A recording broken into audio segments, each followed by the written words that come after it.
Tuhan, kita akan mulai PA Tabernakel kita pada malam hari ini.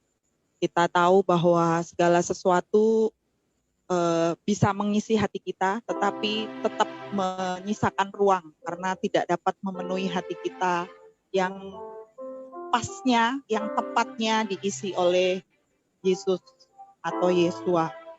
Saya akan mengajak Bapak Ibu Saudara untuk masuk dan memulai PA kita dengan menaikkan pujian Yesus yang termanis buat jiwaku.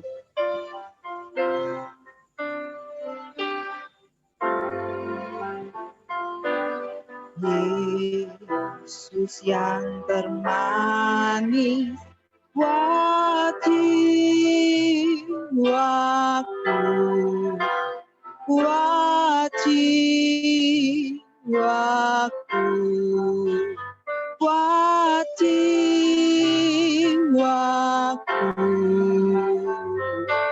Yesus yang termanis buat jiwaku, ku cinta selamanya.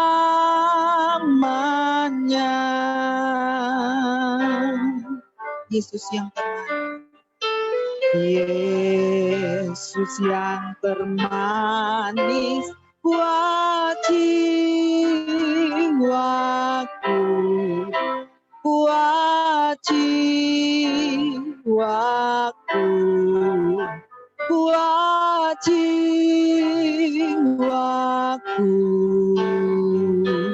Yesus yang termanis buat jiwaku, ku cinta selamanya. Sekali lagi kita mau naikkan pujian ini. Yesus yang termanis buat jiwaku, buat jiwaku, buat jiwaku. Yesus yang termanis buat jiwaku, ku cinta selamanya,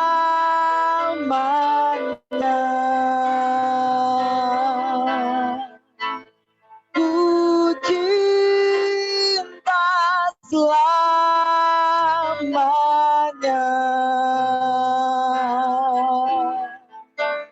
ku cinta selamanya.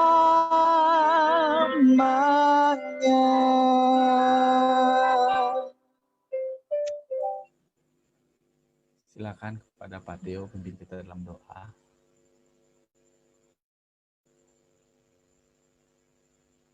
Belum di unmute Pak Theo. Suaranya masih belum kedengaran Pak Theo.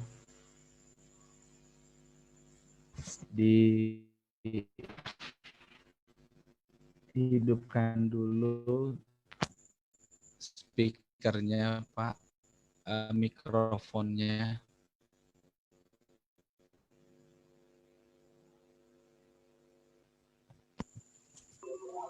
Sudah. Ya, silakan Pak Theo. Oh. Ya, mari kita bersatu di dalam doa, saudara-saudaraku sekalian semuanya. Haleluya, haleluya. Salam Bapak Yahweh, salam Yerusalem. Pada malam hari ini ya Bapak, atas kasih anugerah-Mu yang sangat besar, kami boleh ada di tempat ini Tuhan. Kami boleh bersama-sama dengan saudara-saudara kami untuk bersekutu dengan Engkau, untuk mengucap syukur dan terima kasih ya Bapak atas penyertaan Engkau di sepanjang hari ini Bapak. Pada malam hari ini ya Tuhan, kami juga mohon urapan-Mu dari lidah hamba-Mu ya Bapak, untuk bisa mengambil bagian dari doa malam hari ini, untuk mengambil bagian dari PA pada malam hari ini ya Bapak. pada malam hari ini ya Tuhan, kami juga mohon belas kasihan-Mu. Kami berdoa, mengirimkan doa untuk keluarga dari Bapak Roy yang sedang menderita kelemahan tubuh ya Bapak. Melalui kuasa darah-Mu, melalui bilur-bilur-Mu ya Bapak. Pada malam hari ini kami bersepakat untuk mengirimkan doa penyembuhan, doa pemulihan ya Bapak. Terlebih ya Bapak, kami juga teringat untuk saudara Elkana Tuhan. Engkau juga akan menjamah pada malam hari ini. Kami sepakat Bapak pada malam hari ini. Engkau mengirimkan malaikat-Mu untuk melindungi saudara Elkana. Terlebih pada malam hari ini ya Tuhan. Kami juga mohon Tuhan, belas kasihan-Mu Tuhan. Kami selalu rindu akan kesetiaan pada kami ya Bapak. Bapak, pada malam hari ini ya Tuhan, kami juga mendoakan untuk Bapak Yahya yang sebentar akan menyampaikan firman-Mu ya Bapak. Kami siap untuk mendengarkan firman-Mu, kami siap membuka hati kami, bejana kami untuk diisi setiap firman-Mu yang hidup ya Bapak. Terima kasih Bapak, terima kasih. Inilah yang bisa saya sampaikan untuk doa pada malam hari ini ya Tuhan. Terima kasih Bapak Yahweh, terima kasih. Di dalam nama Yesus HaMasiah, pada malam hari ini kami mengucap syukur dan terima kasih. Haleluya, amin.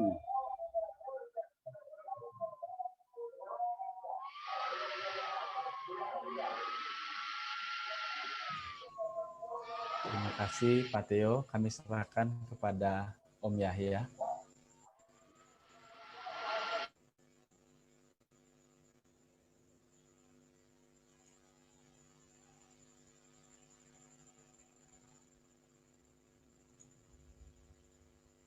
Oke, Ibu Bapak dan Saudara-saudara, mohon maaf, saya pikir ada pujian lagi. Oke, ya, kita sudah masuk pada bab 3 ya, bab 2 mengenai pelataran sudah kita selesaikan, dan sekarang di bab yang ketiga, Mazbah Persembahan Bakaran.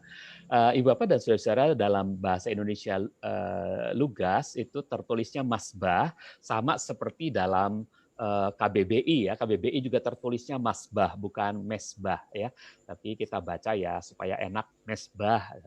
Nah ini disebut juga Mesbah tembaga dan sebutan lainnya adalah Mesbah kurban bakaran, itu yang lebih terkenal, Mesbah kurban bakaran. Tapi singkatannya karena Mesbah persembahan bakaran kita pakai singkatan MPB ya, Mesbah persembahan bakaran. Mari kita lihat data-datanya dari Mesbah persembahan bakaran. Terdapat dalam Keluaran 27 ayat 1 sampai 8 dan Keluaran 38 ayat 1 sampai 7. Kita lihat bahwa bahan dasarnya dari Mesbah tersebut ini terbuat dari kayu akasia. Dalam LAI disebut kayu penaga ya, kayu akasia yang dilapis tembaga. Jadi ayat 1a dan ayat 2b mengatakan demikian. Haruslah engkau membuat sebuah mazbah dari kayu akasia dan seluruh mazbah itu haruslah kau salut dengan tembaga. Oke, jadi dari kayu akasia yang disalut dengan tembaga. Ini kayu akasia yang ada di pasaran ya. He made the altar of burnt offering of acacia wood. Jadi dari kayu akasia yang seperti ini. Lalu bentuk dan ukurannya, Ibu Bapak. Bentuk dan ukurannya, bentuk keseluruhannya itu kotak berongga. Jadi ingat, bentuk keseluruhannya itu seperti kulkas ya, kotak gitu ya, kotak berongga seperti lemari gitu ya. Nah, seperti meja yang 4 kaki gitu ya. Kotak berongga, namun bentuk permukaannya itu bujur sangkar. Bujur sangkar itu artinya sisinya sama. Kalau panjangnya 5 hasta, maka lebarnya 5 hasta. Ini disebut sisi ya, sisi. Dan tinggi kotak berongga itu ya, itu 3 hasta. Tinggi kulkas itu kira-kira 3 hasta ya. Panjangnya atau sisinya 5 hasta, tapi tingginya cuma 3 hasta. Oke. Jadi ini ayatnya dalam Keluaran 27 ayat 1b dan 8a dikatakan panjangnya 5 hasta dan lebarnya 5 hasta. Mazbah itu haruslah berbentuk bujur sangkar dengan tinggi 3 hasta. Masbah itu haruslah kau buat berongga bagian dalamnya dan terbuat dari papan-papan. Nah, kalau gambaran besarnya seperti ini, kelihatan dari papan-papan kayu akasia ya, kemudian dilapis oleh tembaga. Nah, lalu ada apa lagi? Di keempat sudutnya. Pada keempat sudutnya, tentu sudut bujur sangkar ya, atau di keempat rusuknya. Rusuk dari kotak itu ya, di keempat rusuknya bagian atas dibuat 4 tanduk tembaga. Ayatnya dalam Keluaran 27 ayat 2, haruslah kau buat tanduk-tanduk pada keempat rusuknya. Tanduk-tanduk itu haruslah merupakan satu kesatuan dengan masbah itu. Dan seluruh masbah itu haruslah kau salut dengan tembaga. Nah, Ibu Bapak mungkin perlu mengerti bahwa tembaga yang menyalut papan-papan dari kayu akasia itu pada keempat sudutnya, 4 rusuknya, itu tembaganya itu diperpanjang sampai berbentuk tanduk. Nah, mungkin untuk sedikit menjelaskan, coba saya stop share, saya tunjukkan Alkitab saya. Ini Alkitab saya ini dari kertas, tapi dilapis oleh kulit. Nah, kalau masbah itu terdiri dari papan dilapis oleh tembaga.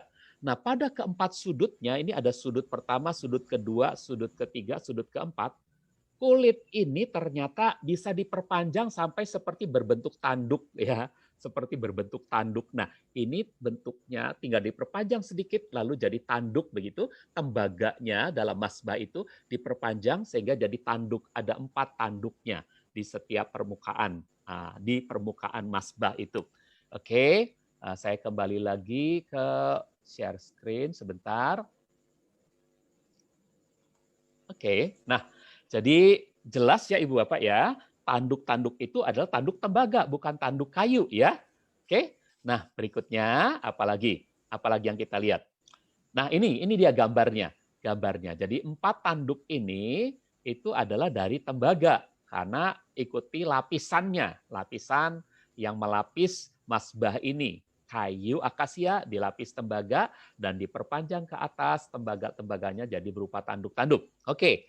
Nah, kemudian dalam rongganya ada panggangan. Nah, waktu disebut panggangan itu sangat jelas menggambarkan sesuatu ya. Dalam penafsiran yang lain, nanti ada penafsiran yang lain, itu disebut jala-jala atau kisi-kisi ya. Panggangan yang disebut jala-jala atau kisi-kisi seperti kurungan terbalik terbuat dari tembaga. Ketika disebut panggangan, orang sudah menafsirkan pada sebuah bentuk tertentu ya. Nah, oke, coba kita lihat dulu. Untuk masbah itu haruslah kau buat sebuah panggangan berupa jala-jala dari tembaga. Pada jala-jala itu haruslah kau buat 4 gelang dari tembaga di keempat rusuknya. Nah, coba kita lihat. Nah, seperti ini panggangannya. Jadi seperti kurungan yang dibalik, namun kemudian kurungan ini masih ada perpanjangannya sedikit ya.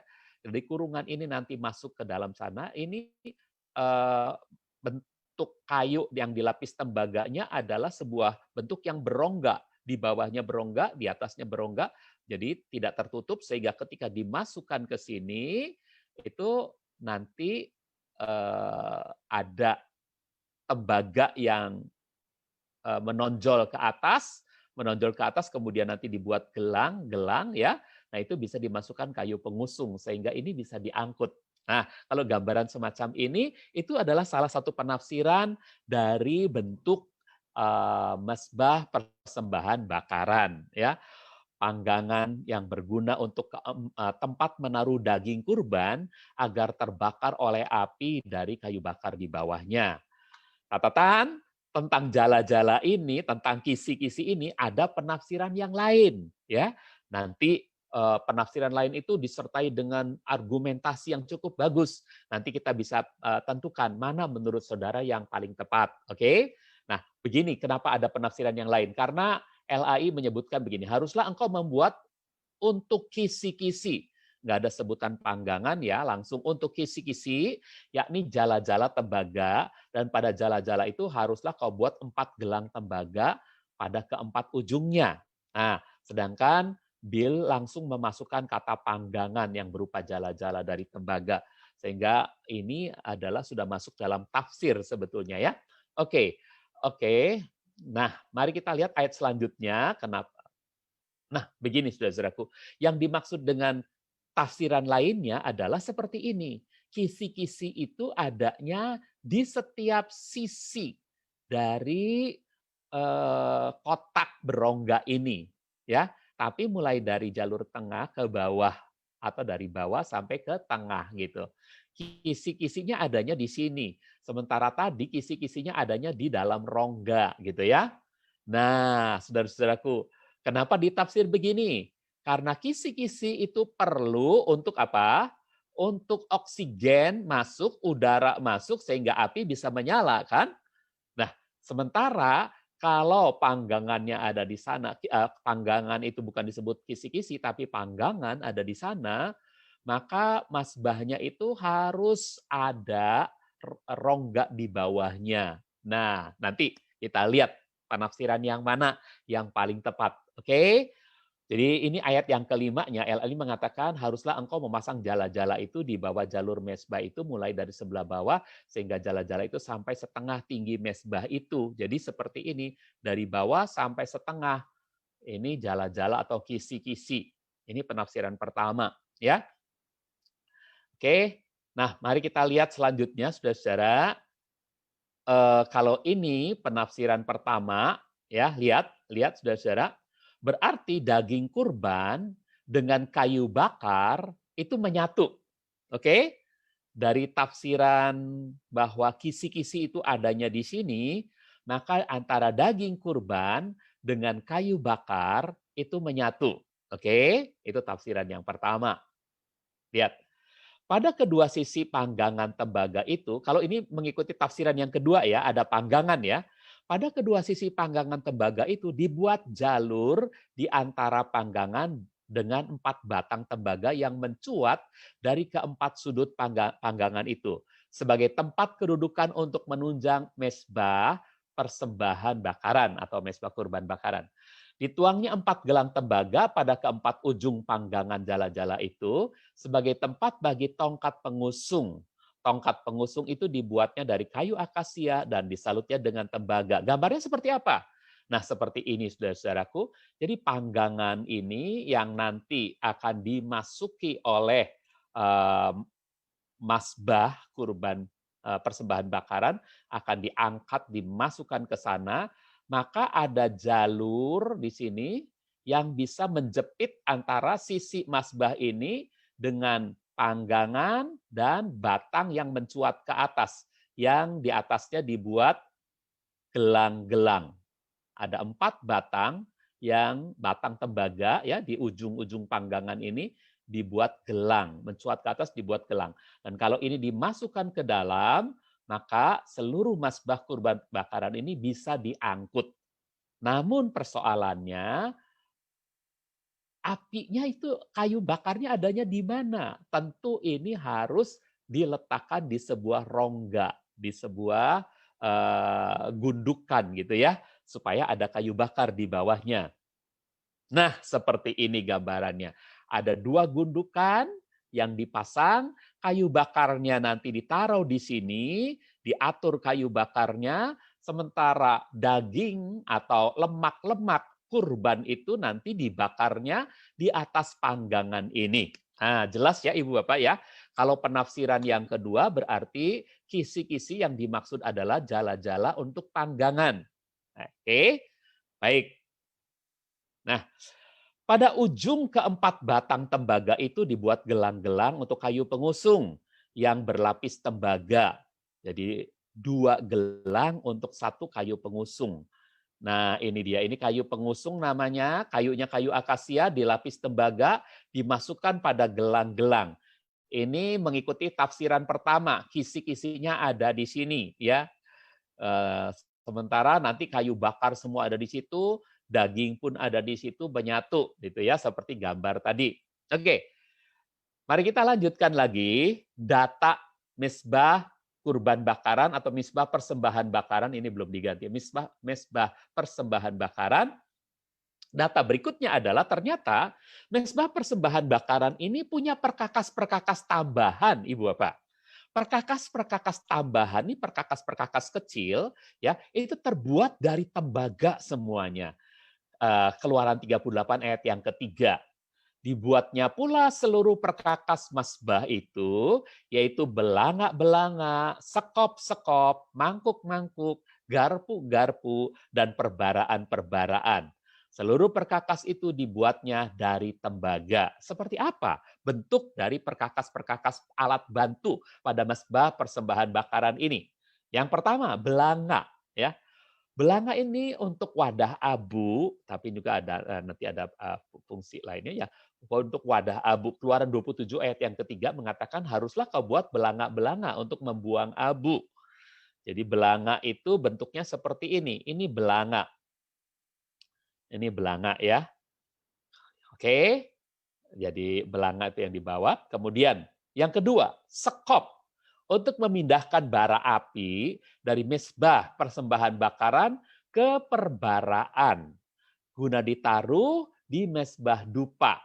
Coba lihat dulu sekop. Nah, ini sekop. Sekop itu untuk mengambil bara api untuk dipindahkan ke perbaraan dan nanti perbaraan ini dibawa ke mezbah dupa ya. Dibawa ditaruh bara apinya di mezbah dupa untuk menyalakan apa? Menyalakan wewangian, kemenyan dan seterusnya ya. Wewangian di mezbah dupa. Dan di mezbah dupa juga nanti ada perbaraan tersendiri. Perbaraan yang bentuknya beda, tidak seperti ini.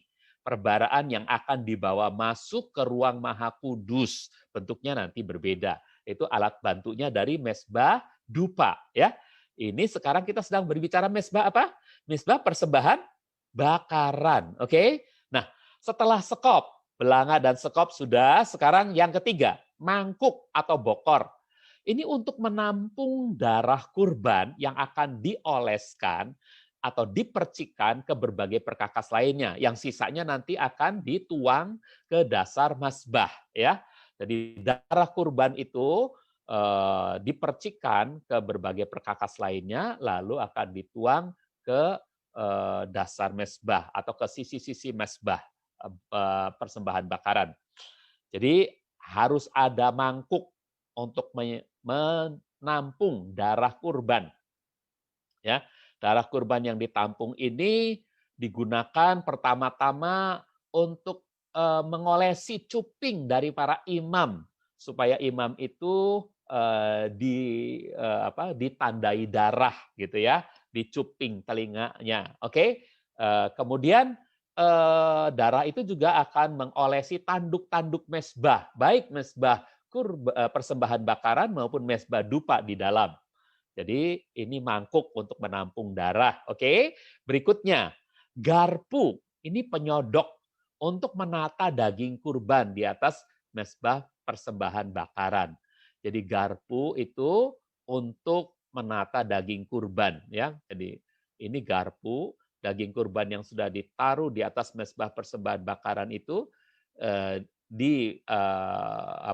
ditatanya, misalnya yang satu kurang matang, maka dibalik itu dengan disodok pakai garpu. Oke.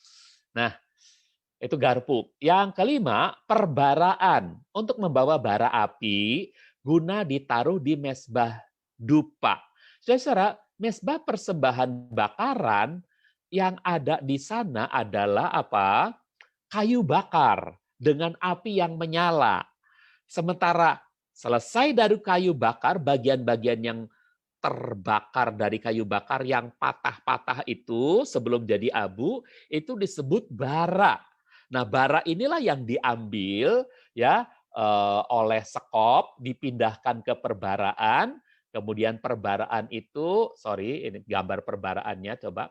Ini perbaraannya. Perbaraan inilah yang dibawa masuk ke mezbah dupa, kemudian bara-bara ini dituang di mezbah dupa.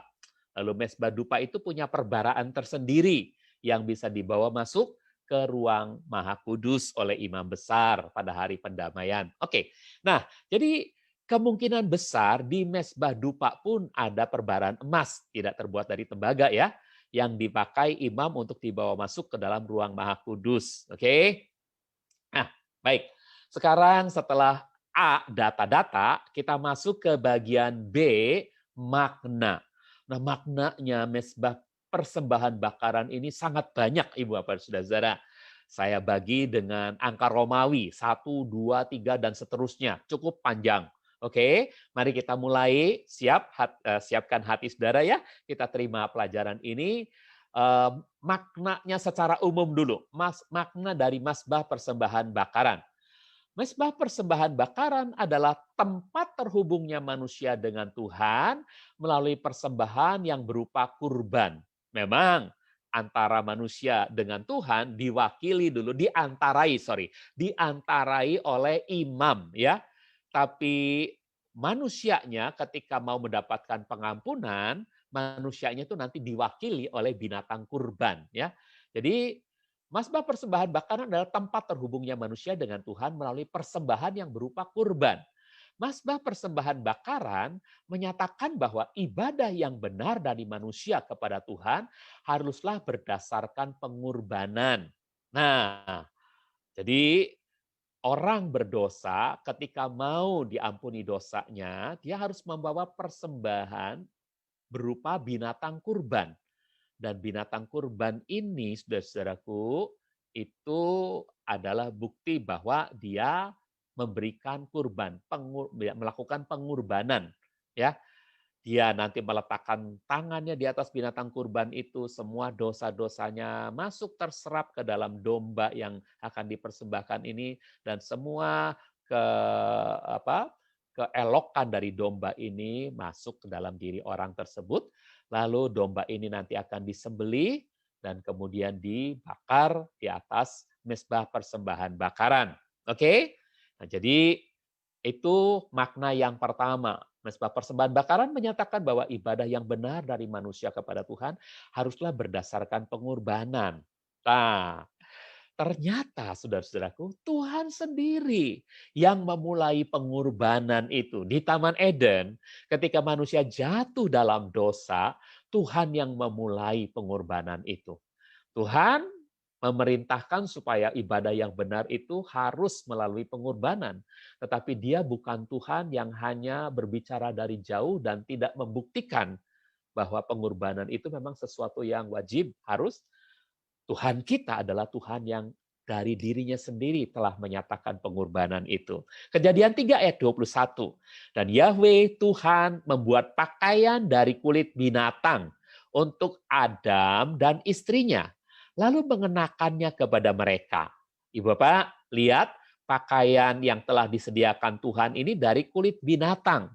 Waktu Adam dan istrinya merasa malu karena bertelanjang, mereka memakai pakaian dari daun-daun pohon, lalu Tuhan ternyata membuatkan mereka dari kulit binatang. Asalnya dari mana? Kulit binatang itu berasal dari kurban. Binatang yang tidak pernah disembelih, untuk pertama kali Tuhan menentukan binatang ini harus dikurbankan untuk membuat pakaian buat Adam dan Hawa. Jadi saudara-saudaraku, itulah ibadah yang seharusnya ya. Kain tahu tentang pengorbanan, Habil tahu juga, tapi Habil paham dan percaya bahwa pengorbanan adalah ibadah yang benar. Kain hanya sekedar tahu karena ayahnya melakukan pengorbanan ya. Setelah Tuhan memberikan contoh ibadah yang benar, pengorbanan, maka Adam dan Hawa mungkin seringkali melakukan pengorbanan, dan Kain mengetahui hal itu, tapi tidak memahami dan tidak percaya bahwa pengorbanan itu adalah ibadah yang benar. Sehingga dalam Kejadian 4 ayat 3b dan ayat 4 dikatakan, Kain membawa persembahan bagi Yahweh berupa buah-buahan hasil dari tanah garapannya. Ini bukan binatang kurban, saudara-saudaraku. Jadi ini bukan ibadah yang seharusnya. Tapi Habel juga membawa persembahan berupa anak domba yang sulung dari kawanan dombanya yang tambun-tambun. Dan Yahweh berkenan kepada Habel pada persembahannya. Saudara-saudara, ini Kain mempersembahkan dari tanaman yang dia tanam, tetapi Habel mempersembahkan domba sebagai binatang kurban yang disembelih, dikurbankan, dan dibakar. Jadi harus ada pengorbanan, karena ini berbicara tentang Tuhan sendiri yang kelak rela berkurban untuk menghapus dosa umat manusia. Lihat gambar ini ya Ibu Bapak. Oke, saudara-saudara. Kita lanjutkan lagi. Nuh juga mendirikan mazbah karena paham dan percaya bahwa pengorbanan adalah ibadah yang benar. Kejadian 8 ayat 18-20. Selanjutnya Nuh mendirikan mazbah bagi Yahweh dan ia mengambil yang tahir dari setiap binatang liar dan dari burung-burung, lalu mempersembahkan persembahan bakaran di atas mazbah itu. Dan Yahweh mencium bau harum yang menenangkan hatinya. Jadi itu adalah ibadah yang berkenan kepada Tuhan. Ya, Nuh membuat mazbah, lalu memotong binatang-binatang dan membakarnya di atas persembahan. Kalau burung-burung dipelintir aja lehernya, lalu dibakar di atas mazbah ini. Inilah yang dilakukan oleh Nuh, dan Yahweh ditenangkan hatinya, lalu membuat perjanjian bahwa dia tidak akan menghukum dunia lagi dengan air bah. Oke, Ibu Bapak, dengan tanda pelangi. Nah, berikutnya, bagaimana dengan para leluhur Israel, Abraham, Ishak, dan Yakub? Mereka pun adalah orang-orang yang percaya bahwa pengorbanan adalah ibadah yang benar. Melalui Kejadian 12 ayat 7 kita lihat Abraham di sana, Abram masih ya. Lalu Yahweh menampakkan diri kepada Abram dan berfirman, kepada keturunanmu aku akan memberikan tanah ini. Maka di sana Abram membangun mazbah bagi Yahweh yang telah menampakkan diri kepadanya. Abram membangun mazbah bukan satu kali, berulang kali dia membangun mazbah bagi Yahweh. Tentu di sana dia mempersembahkan persembahan, ya, binatang kurban yang dibakar untuk Yahweh. Begitupun dengan Ishak. Ini Abram ya, dia membangun mazbah dan mempersembahkan kurban. Lalu Ishak. Di sana Ishak mendirikan mazbah dan memanggil nama Yahweh. Ia juga mendirikan kemahnya di sana dan hamba-hambanya pun menggali sumur di sana. Jadi Ishak pun mendirikan mazbah bagi Yahweh. Kemudian Yakub. Lalu Yakub mendirikan sebuah mazbah di sana dan ia menamainya Yang Maha Kuasa Tuhannya Israel. Dalam Kejadian 33 ayat yang ke-20. Jadi leluhur Israel melakukan peribadatan dengan membangun mazbah karena itu adalah ibadah yang benar, ibadah yang seharusnya, ibadah yang sejati. Baik, Ibu Bapak dan Saudara, mari kita melihat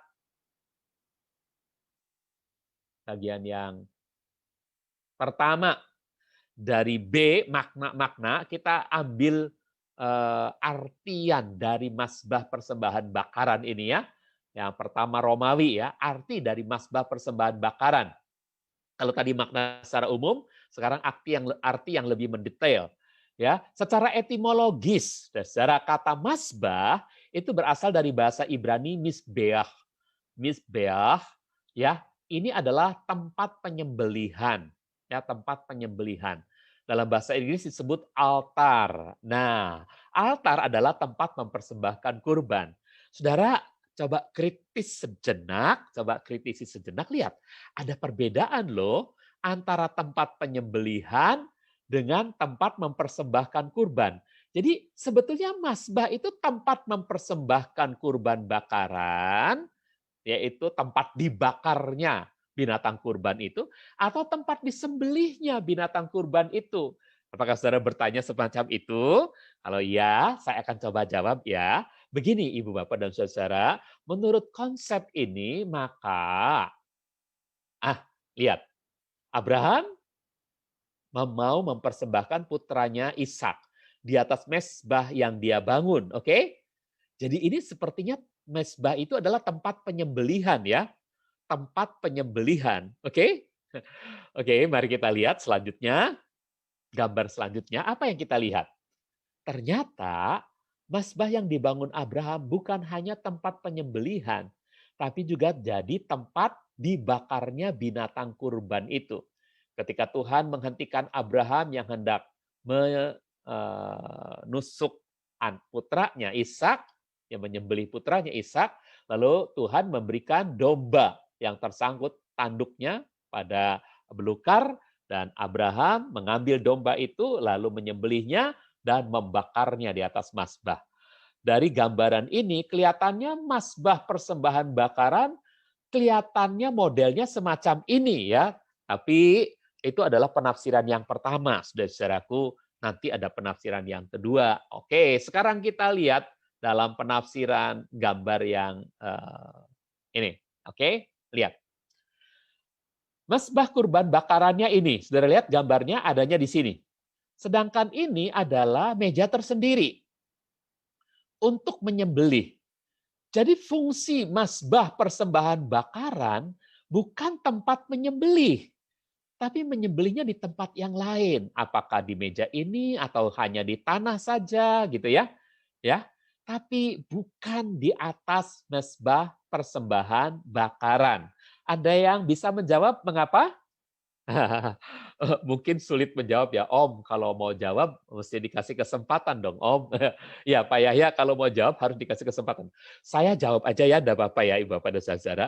Mengapa mazbah persembahan bakaran tidak dijadikan tempat penyembelihan? Jawabannya adalah karena api dalam mazbah persembahan bakaran itu tidak pernah berhenti. Kalau tidak pernah berhenti, beda dengan Abraham di sini. Ini kan apinya tadinya belum dinyalakan, lalu dombanya disembelih, betul ya? Setelah domba disembelih, api baru dinyalakan. Sementara di mezbah persembahan bakaran, apinya itu selalu dipelihara, nggak boleh padam. Nah, kalau selalu menyala, bagaimana orang bisa menyembelih di sini, betul ya? Jadi dia pasti menyembelihnya di tempat yang lain, berdekatan dengan mazbah persembahan bakaran. Tapi ini pun satu kesatuan. Oke. Nah, jadi itu. Saudara-saudara sudah jelas ya, kalau disebut tempat penyembelihan, rasanya kok kurang cocok. Tapi kalau disebut tempat mempersembahkan kurban bakaran, dari zaman dulu konsepnya mazbah itu tempat penyembelihan, gitu, tempat pembantaian. Oke, kita anggap saja itu adalah dua makna yang menyatu jadi satu ya. Oke, Bapak dan Saudara. Oke, nah sekarang kita melihat bahwa kalau ada penyembelihan tentu ada penumpahan darah. Kenapa harus ada penumpahan darah? Karena tanpa penumpahan darah tidak ada pengampunan. Ibrani 9 ayat 22. Adapun menurut Taurat, hampir segala sesuatu disucikan dengan darah. Dan tanpa penumpahan darah tidak terjadi pengampunan. Itu sebabnya ibadah yang sejati harus ada pengorbanan, harus ada penumpahan darah.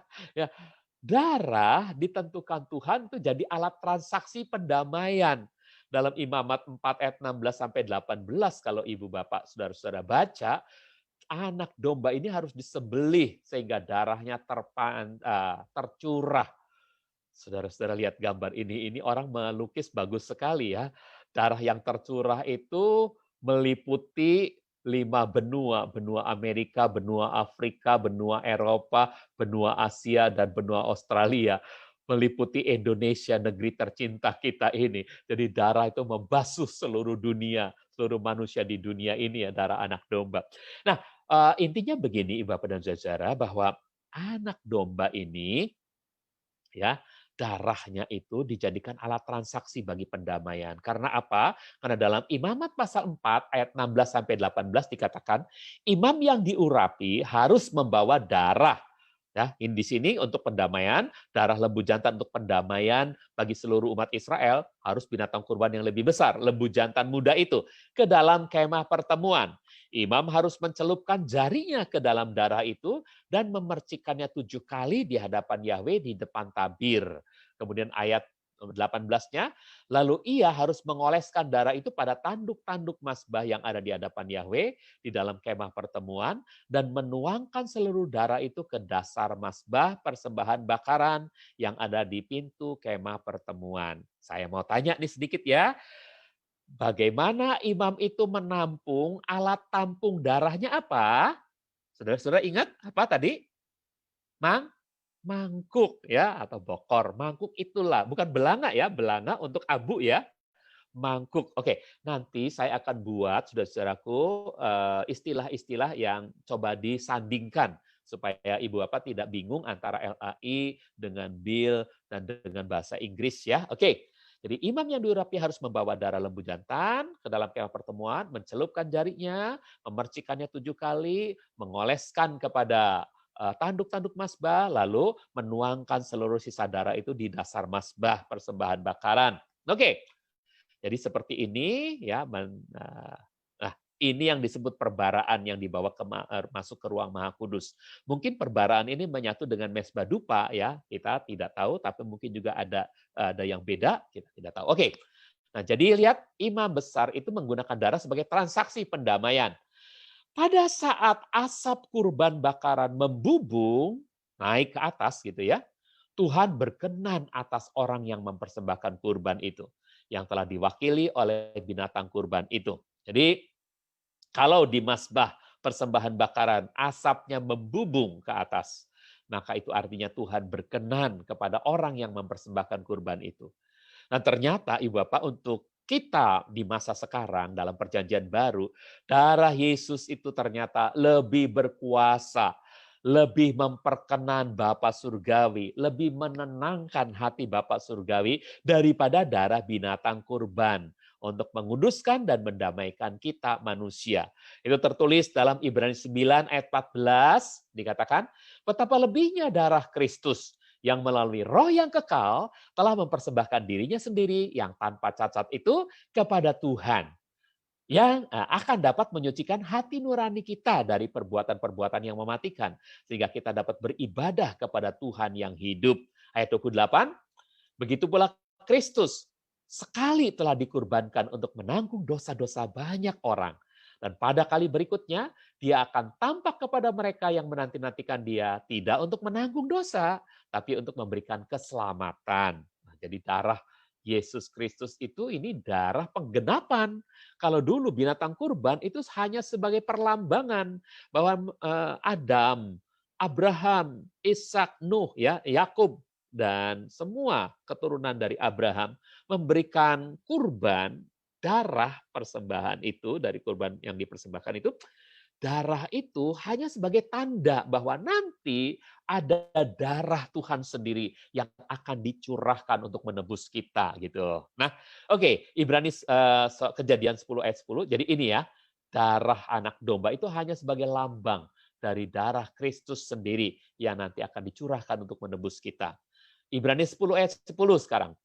Oleh apa yang dikehendakinya itu, kita telah dikuduskan melalui persembahan tubuh Yesus Kristus sendiri sekali untuk selamanya. Jadi kita itu benar-benar sekali untuk selamanya dibebaskan ya dari dosa. Dalam ayat yang ke-14 dikatakan, sebab dengan satu persembahan saja, Dia, Kristus, telah menyempurnakan untuk selama-lamanya mereka yang dikuduskannya. Jadi orang-orang dalam perjanjian lama, Daud, Salomo, dan lain sebagainya, mereka yang dikuduskan oleh darah lembu, darah domba, tapi itu hanya perlambangan. Sesungguhnya mereka dikuduskannya oleh darah Kristus, ya. Darah Kristuslah yang menyempurnakan untuk selamanya. Hingga Musa dikuduskan, Daud dikuduskan, dan seterusnya. Oke. Lah, kita baca dalam 2 Korintus 5 ayat yang ke-19 dikatakan di sana, betapa di dalam Kristus Tuhan telah mendamaikan dunia dengan dirinya tanpa memberitukan pelanggaran-pelanggaran mereka. Daud ada pelanggarannya enggak? Ada. Tapi tidak lagi diperhitungkan. Karena apa? Karena Daud tahu mempersembahkan persembahan kepada Tuhan. Dan yang dulu dia persembahkan berupa darah, ternyata digenapi oleh Kristus melalui darahnya sendiri gitu ya. Sehingga pelanggaran-pelanggaran mereka tidak lagi diperhitungkan. Dia juga telah menempatkan firman pendamaian itu di dalam hati kami. Oke. Jadi apa yang dimaksud dengan mazbah persembahan bakaran? Artinya dia menunjuk kepada salib Kristus, pengorbanan Kristus bagi kita semua. Oke. Nah, jadi this sacrifice can never take away sins. Ini kurban-kurban binatang kurban betul diminta oleh Tuhan untuk dipersembahkan supaya ada darah yang dikurbankan. Tapi itu hanya sebagai perlambangan bahwa nanti Tuhan sendiri akan rela mengorbankan darahnya. By one offering, He has perfected forever those who are sanctified. Dia telah menyempurnakan untuk selamanya mereka yang telah dikuduskan. Jadi melalui darah Kristus, ini hanya perlambangan saja, oke? Oke, nah baik. Jadi mezbah persembahan bakaran adalah lambang salib. Salib telah dinaikkan, ya, telah menaikkan Yesus ke atas. Salib telah menaikkan Yesus ke atas. Dalam Yohanes 12 ayat 32 dan 33 dikatakan, namun jika aku ditinggikan dari bumi. Apa maksudnya nih? Maka aku akan menarik semua orang datang kepadaku. Hal ini dia katakan untuk menunjukkan apa? Dengan cara apa dia akan mati. Jadi ditinggikan itu artinya disalibkan. Waktu Yesus tubuhnya ditinggikan, dinaikkan, digantung antara langit dan bumi, maka pada waktu itulah dia akan menarik semua orang datang kepadanya. Nah, itu adalah lambang itu adalah salib yang dilambangkan oleh mezbah persembahan bakaran di zaman tabernakel. Oke. Jadi ketika Yesus ditinggikan maka orang berdosa yang diwakili oleh Yesus pengorbanannya itu bisa dibawa datang ke hadirat Bapa surgawi. Dalam Lukas 23 ayat 43, Yesus berkata kepadanya, aku berkata kepadamu, sesungguhnya hari ini juga engkau akan ada bersama aku di dalam Firdaus. Siapa itu, saudaraku? Yesus mengatakan itu kepada orang yang disalibkan di sisinya, di sebelahnya. Nah, baik. Saudara, sekarang kita masuk pada Romawi yang kedua. Mezbah persembahan bakaran adalah perkakas yang pertama. Katakan, perkakas yang pertama, ya, karena ada banyak perkakas dalam tabernakel, ini adalah perkakas pertama, perkakas besar yang pertama. Mezbah persembahan bakaran itu terletak di pelataran, merupakan perkakas yang pertama yang ditemui setiap orang Israel yang datang menghadap Tuhan. Jadi ini tabernakel dengan pagarnya, pintu gerbangnya, maka ketika orang Israel masuk menyingkap pintu gerbang, dia akan bertemu perkakas yang pertama di tabernakel, yaitu bronze altar atau mezbah tembaga atau mezbah persembahan bakaran. Perkakas yang keduanya adalah bronze laver. Ini adalah bejana pembasuhan, bejana tembaga. Ada perkakas 3, meja roti sajian, ada kaki pelita, dan seterusnya. Oke? Nah, jadi perkakas yang pertama yang ditemui adalah bronze altar. Oke? Ini bicara tentang apa? Ini bicara tentang setiap orang yang ingin menjadi pengikut Yesus, yang ingin menjadi Kristen, setelah mendengar Injil, setelah mendengar kabar baik, setelah mendengar warta dari pintu gerbang dengan 4 tiangnya, itu kabar baik Injil, ia langsung berhadapan dengan salib, dengan kematian terhadap hidup lamanya. Pertobatannya melalui iman dan pertobatan. Kisah 2 ayat 37 dan 38a. Jadi orang ini pertama kali kalau mau jadi Kristen harus ketemu salib dulu, saudara-saudaraku. Artinya apa? Dia harus beriman dan bertobat, gitu ya. Kisah 32 ayat 37 dan 38a mengatakan, setelah mendengar hal itu, tertusuklah hati mereka tertusuk hatinya. Lalu mereka berkata kepada Petrus dan rasul-rasul lainnya, hai saudara-saudara, apakah yang harus kami lakukan? Maka Petrus menjawab mereka, bertobatlah. Saudara-saudaraku, jadi ini adalah pertemuan pertama manusia setelah mendengar berita Injil, apakah lewat kesaksian atau lewat pemberitaan Injil, lewat para misioneri, ya, maka mereka akan diperhadapkan dengan salib, yaitu tindakan untuk percaya dan bertobat. Sebagaimana orang Israel datang ke mezbah persembahan bakaran dengan binatang kurbannya, begitu pula setiap orang berdosa, kita semua datang kepada Tuhan ya dengan membawa anak domba, yaitu melalui anak domba Yesus yang rela tersalib agar kita diselamatkan. Lukas 23 ayat 43 tadi mengatakan begini, saudara-saudaraku. Ya, ini orang Israel masuk datang bawa anak domba. Nah, kita mengandalkan siapa? Mengandalkan Yesus, saudaraku, ya. Yesus berkata kepadanya, aku berkata kepadamu, sesungguhnya hari ini juga engkau akan ada bersama aku di dalam Firdaus. Jadi kalau kita mau diselamatkan, andalan kita adalah Yesus. Sama seperti penjahat yang ini. Dia berkata, Jesus, remember me when you come in your kingdom. And Jesus said to him, truly I say to you, today you shall be with me in paradise. Jadi Yesus menjamin keselamatan orang yang berdosa ini, saudara-saudaraku. Ketika kita datang kepada salib, maka kita mendapatkan apa yang kita butuhkan, keselamatan. Saudara-saudaraku, mazbah persembahan bakaran sebagai perkakas yang pertama itu punya dua aspek. Ya, aspek pertama adalah aspek ilahinya, yaitu Tuhan menyediakan jalan pengampunan.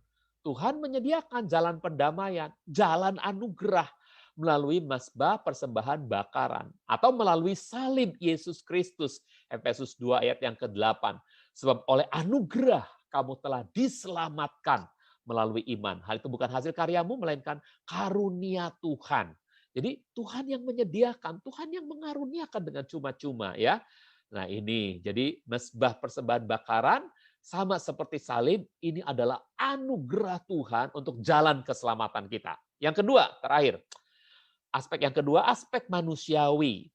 Untuk mengalami pengampunan, untuk mengalami pendamaian, manusia harus merespon jalan anugerah yang disediakan Tuhan itu.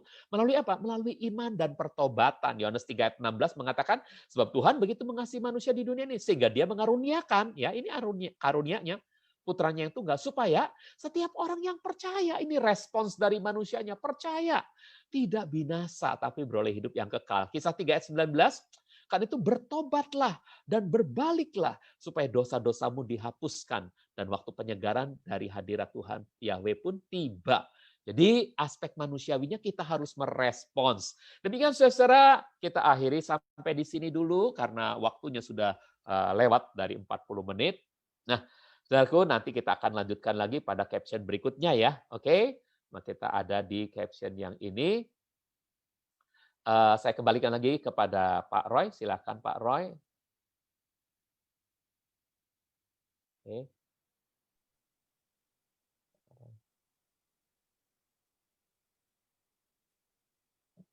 Pak Roy udah.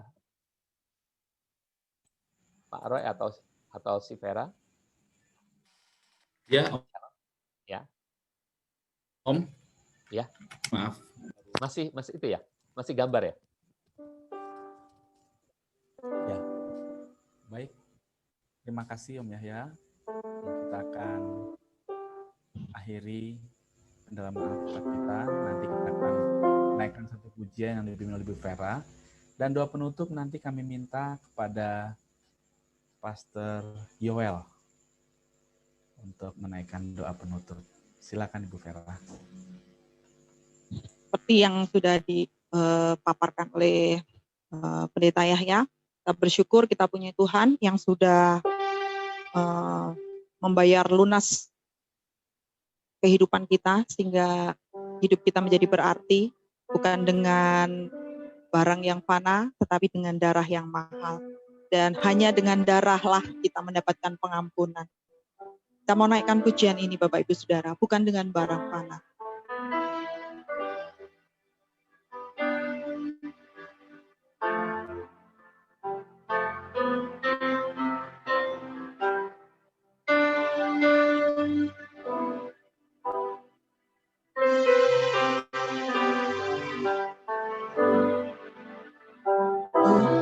Dengan barang fana Kau membayar dosaku,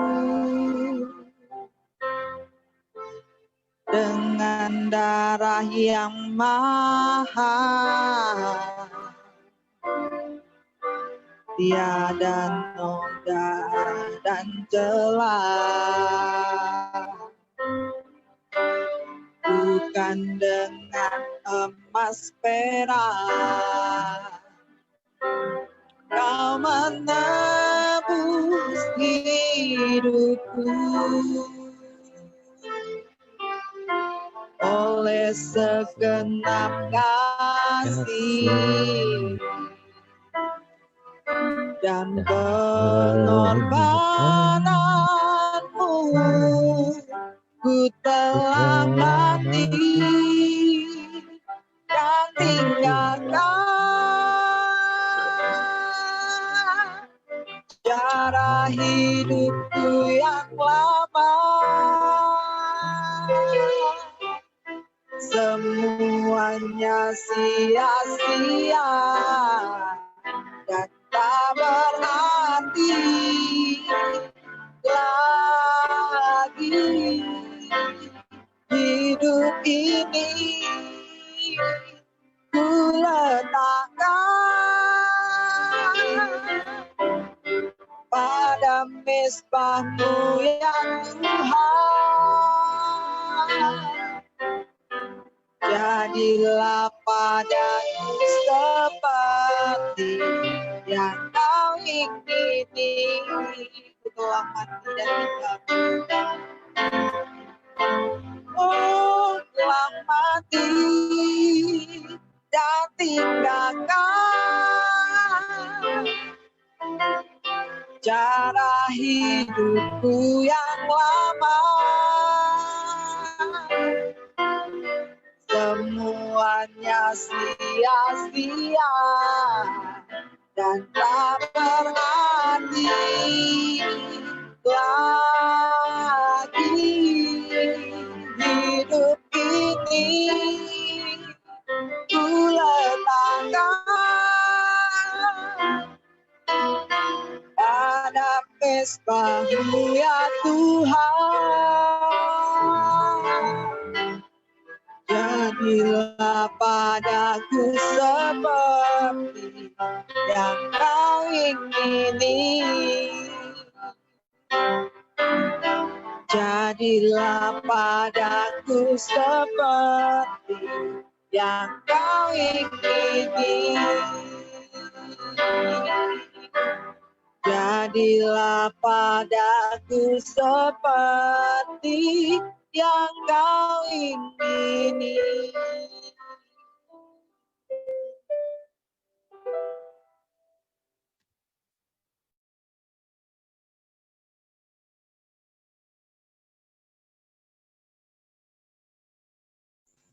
Silakan Pak Yoel akan pimpin kita dalam doa.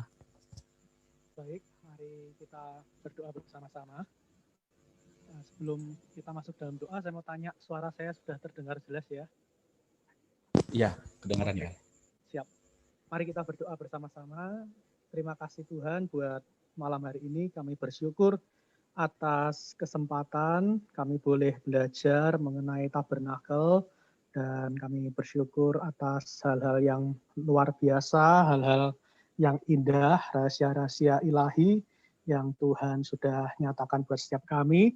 Kami bersyukur atas kesempatan, atas setiap pelajaran yang sudah kami terima pada sore hari ini.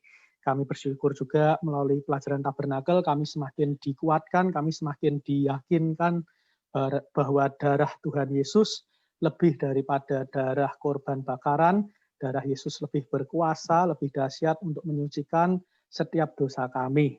Dan kami memberkati untuk Bapak Pendeta Yahya Iskandar beserta keluarga, khususnya Bapak Yahya yang sudah memaparkan kepada kami setiap pelajaran tabernakel selama beberapa waktu ini. Kami percaya jerih lelah Bapak Yahya Iskandar tidak akan sia-sia. Engkau memberkati keluarga, pelayanan, usaha, semuanya Tuhan, apa yang diperbuat Pendeta Yahya Iskandar beserta keluarga, Tuhan buat berhasil. Dan Engkau memberkati juga untuk Bapak Pendeta Roy yang sudah mempersiapkan acara ini. Kami percaya Engkau memberkati Bapak Pendeta Roy beserta keluarga juga yang sudah melayani dalam pujian penyembahan dengan berkat-berkat yang luar biasa. Berkati pelayanannya, berkati apapun yang dikerjakan supaya Tuhan pimpin untuk memuliakan nama Tuhan. Dan kami berdoa buat setiap kami, para peserta yang sudah mengikuti acara ini. Kami percaya kami semua mendapat hikmat yang baru, kami mendapat pewahyuan yang baru, sehingga kami boleh menjadi berkat bagi setiap kami, khususnya bagi setiap kami yang melayani, kami boleh menjadi berkat bagi jemaat-jemaat kami. Terima kasih Tuhan, kami mau akhiri acara ini hanya di dalam nama Tuhan kami Yesus. Kami berdoa dan bersyukur.